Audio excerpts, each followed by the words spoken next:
it is like a doppelganger, perfect in every way, of her mom, who's dead, and the guy that killed her mom on her planet is now her mom in this world's husband. Yeah.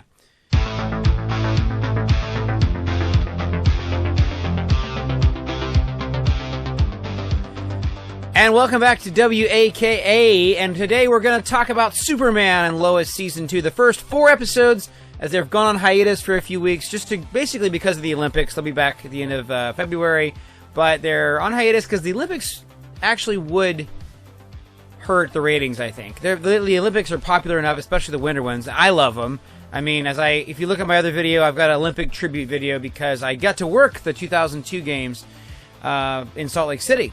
And I love them anyway. That's another story. So, Superman and Lois, we're going to talk about the good, the bad, and the what of the first 4 episodes. Is it good as Season 1? Is it better? Are the cracks, the CW cracks, beginning to show at all in the show? That's something I'll be doing another video about because I've had some people answer or ask me questions about what I think the CW cracks are. You know what I think they are in general. But let's talk about it. So, first of all, I want to, if you haven't seen it, I did a whole recap and kind of tribute to how good Tyler Hoechlin is as Superman. I mean, he's my favorite guy since Christopher Reeve, and I really loved the first season of this show. And the whole time, though, I was watching the first season, I was like nervous that something stupid's gonna happen. You know, they're gonna just ruin something in the next episode, but they never did. And I don't know why I thought that, because they seem like they have good showrunners. But you know, it's the CW. And as we all know, and even people who like the CW like me who watch it, we know that they can often take very good superhero and other shows and just turn them into mini soap operas with like a lot of flash. So, yeah. Anyway, so let's talk about the good, the bad, and the what. Now, you got to kind of divide the first 4 episodes into 2 parts. I thought the first 2 episodes this season were only okay. I didn't think they were as good as any of the episodes in last season, the first season. And the second 2 episodes were a lot better and really piqued my interest, although they're also the ones that gave me a little bit of the what moments. So let's talk about that. So first of all, the things you have that are good is, regardless, is you still got Tyler Hoechlin as Superman. You've got Bitsy Tulloch. I'm sorry now. It's Elizabeth Tulloch now.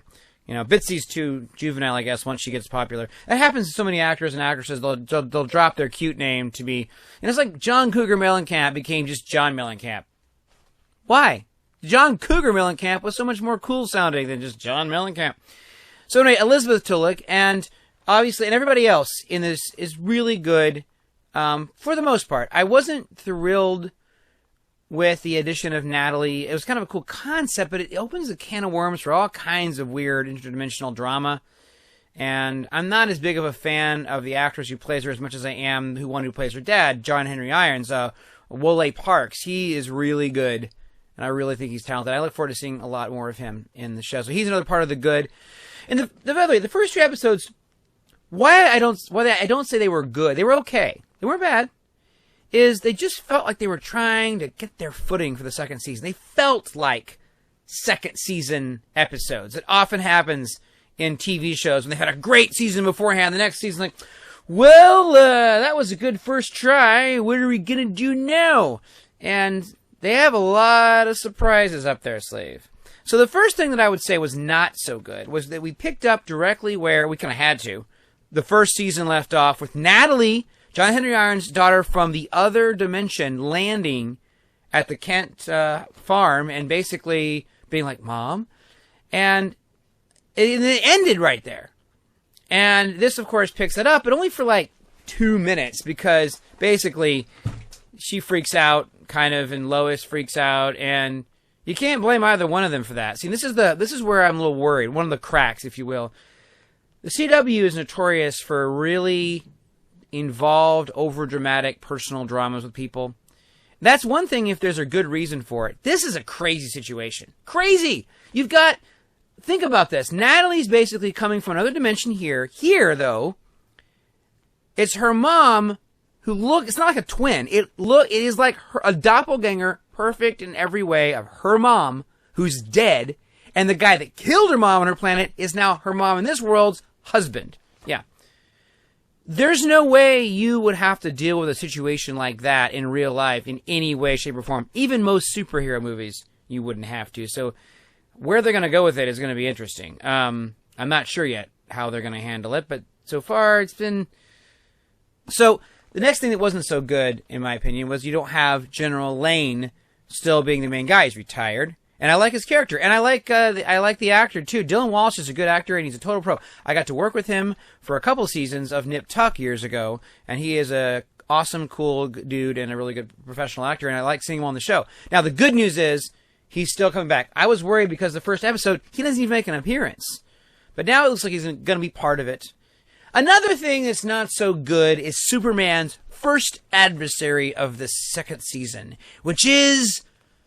killer migraines! Oh, they hurt so bad! Yes, that's basically what's been hurting Superman a lot of the first 2 episodes, is killer migraines, where he's debilitating migraines that put him on the ground, and he can't do anything. He just sees things and feels memories, and and they do it again and again and again and again. And it's like, I'm sorry, but Superman versus the Migraine Man is not really all that interesting. It becomes kind of repetitive and boring very quickly, and they kind of use it as a weird plot device. Now, there's a reason for those migraines. We'll get to that, but at first, I'm just saying, this is where the first 2 episodes were kind of like, I don't know. Now, let's talk, though, about some of the good stuff that's actually interesting, and the what.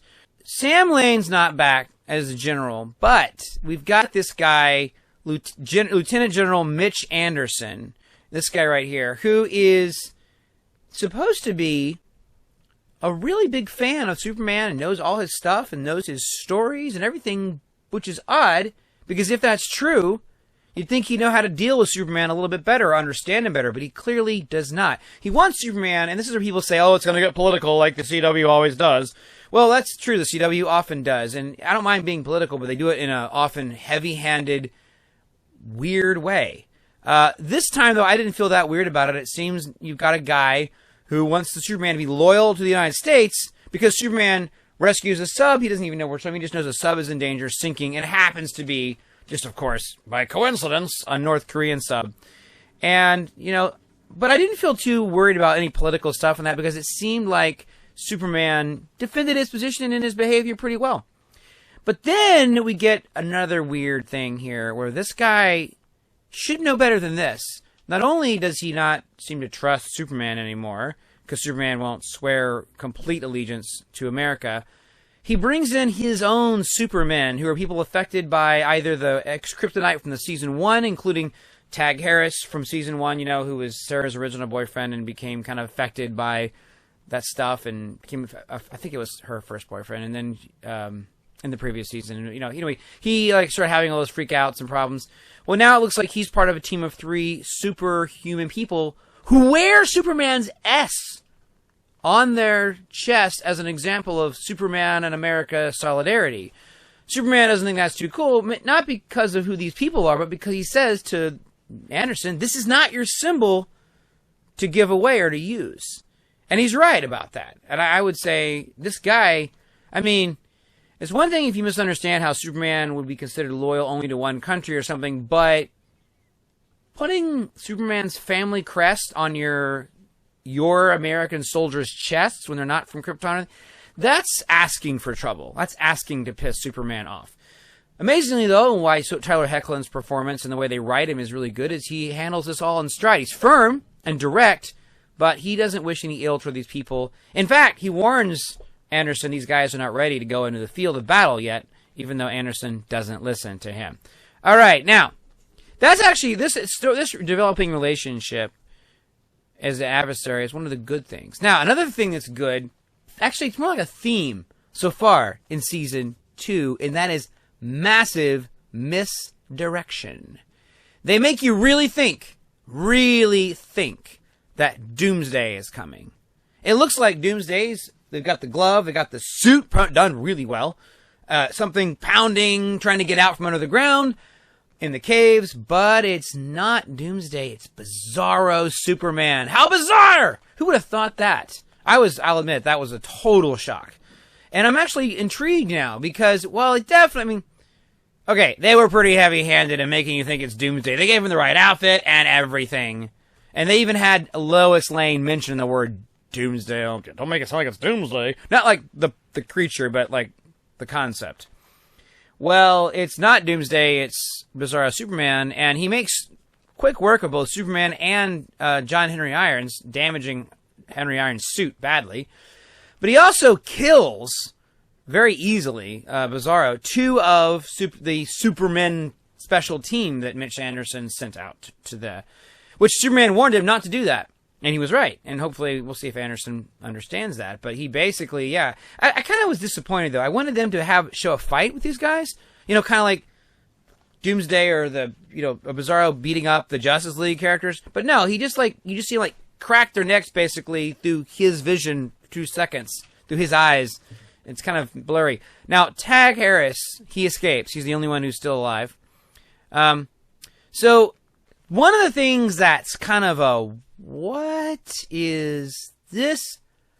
A subplot that looks like it's going to be a big part of this year, and I'm not sure how it's going to work out. I'm intrigued, but I'm also this is the first time watching this whole series, last season and this season, where I'm kind of is that what you think people would think? So basically, Lucy Lane, Lois's younger sister, same actress, Jenna Dewan, I think it's how you pronounce her last name, from who guest starred on Supergirl, appears here, but she's a totally different version of her. Again, it's like she's another dimension. And she nearly died due to an overdose, trying to find her inverse self because of this cult leader's directions. And Lois saved her, discredited the cult leader in an article. But now, Lois's article, like a lot of her stuff back at Daily Planet, is being discredited and questioned. And Lucy Lane is now recanting her story. So the thing that's weird is this. Okay, so in the comics, there was a character called Allie Austin who is a human-liking parasite creature. Here, Lois calls her a parasite because she's a cult leader sucking out people's money and lives. Very interesting and clever, I thought, as a way to reinvent that character. So Lois gets her editor of the Smallville Gazette, Chrissy Beppo, and they try to infiltrate this inverse society by going undercover, having her wear a wig and pretending to be. And it all goes wrong. She gets spotted. Chrissy gets realized immediately. And the cult leader shows her a video of Lois Lane, a hidden camera of Lois Lane and her sister arguing. And her sister basically saying, you didn't tell my full opinion. And I wasn't trying to kill myself. I was trying to see my other self. And I was just starting to do that when you stopped the situation. Whenever Chrissy sees that and the other congregates see it, it's like, oh my gosh. Wow, this big reveal. Lois Lane isn't a completely objective reporter. And I'm like, what?